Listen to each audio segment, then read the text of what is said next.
कई बार अलग अलग भाषणों में, अलग अलग जलसों में ये विषय उठा जाता है बांग्लादेशी घुसपैठियों के लिए।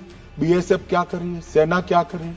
मैं आज वास्तविकता इस देश को बताना चाहता हूं और मैं आशा करता हूं कि तृणमूल कांग्रेस के सारे लोग सदन को छोड़कर नहीं जाएंगे, ध्यान से सुनेंगे। 450 किलोमीटर के लिए गृह सचिव बंगाल के मुख्य सचिव के साथ 7 मीटिंग करे, ये भूमि नहीं देते हैं।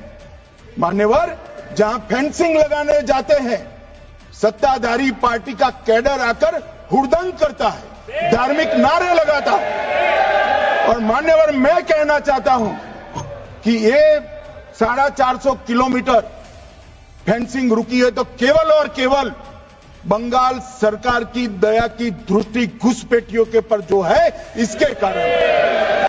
ये बांग्लादेशी घुसपैठिए हो या रोहिंग्याज हो जो घुस कर आते हैं, पहले असम से भी आते थे जब कांग्रेस की सरकार, अब बंगाल से आते हैं टीएमसी की सरकार, घुस कर आते हैं। इनको आधार कार्ड दादा कौन देता है? नागरिक कहां के बने हैं? कहां के बने हैं? जितने बांग्लादेशी पकड़े गए 24 परगना जिले का आधार कार्ड और नागरिकता है मान्यवर। और ये जो आप आधार कार्ड इश्यू करते हो, वो आधार कार्ड लेकर, वो वोटर कार्ड लेकर ये दिल्ली तक आते हैं। आप उनको आधार कार्ड इश्यू न करो, आदमी क्या परिंदा भी पैर नहीं मार पाएगा। मान्यवर, आज मैं कई बार अलग अलग भाषणों में, अलग अलग जलसों में ये विषय उठा जाता है बांग्लादेशी घुसपैठियों के लिए। बीएसएफ क्या कर रही है, सेना क्या कर रही है। मैं आज वास्तविकता इस देश को बताना चाहता हूं और मैं आशा करता हूं कि तृणमूल कांग्रेस के सारे लोग सदन को छोड़कर नहीं जाएंगे, ध्यान से सुनेंगे।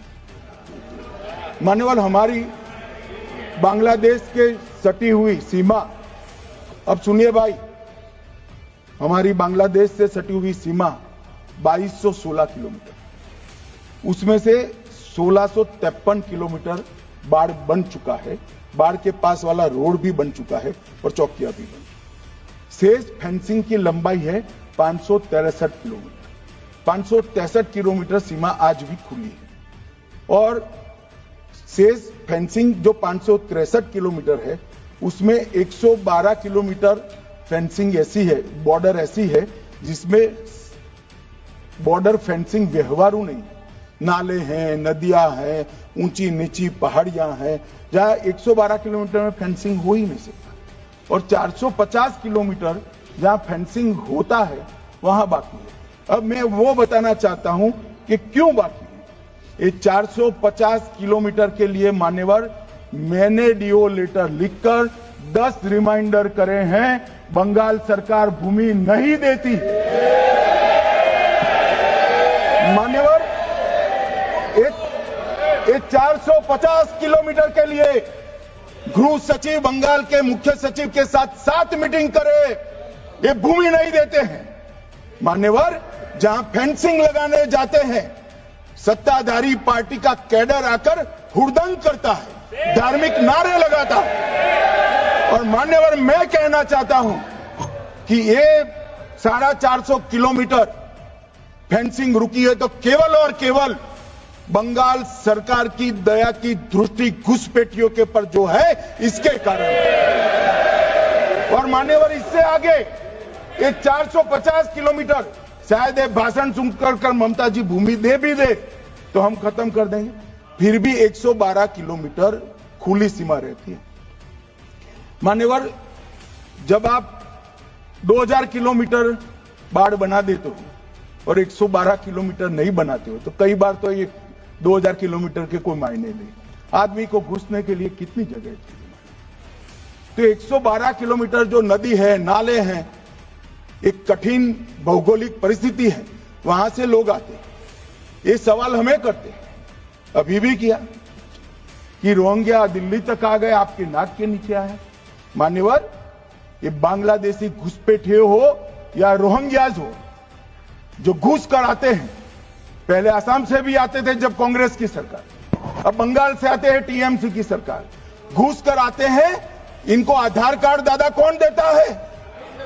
नागरिक कहां के बने हैं?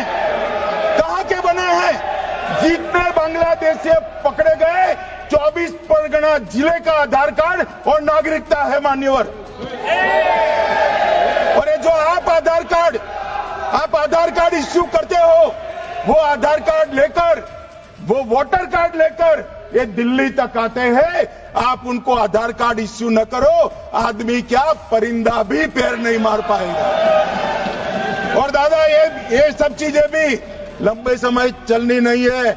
26 में चुनाव है, बंगाल में कमल खिलेगा और पूरा बंद होगा।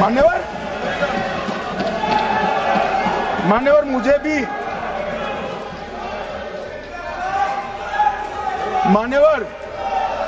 मैं आज कहना चाहता हूं, दिल्ली के चुनाव से मैं मौन रहा कि देश का सुरक्षा का प्रश्न है, तू मैं नहीं करना चाहिएगा। आज मौका भी है, दस्तूर भी है। इन्होंने सवाल उठाया, मैं बिल भी ये लेकर आया हूं, इसलिए मैंने देश की जनता को सत्य बताया है।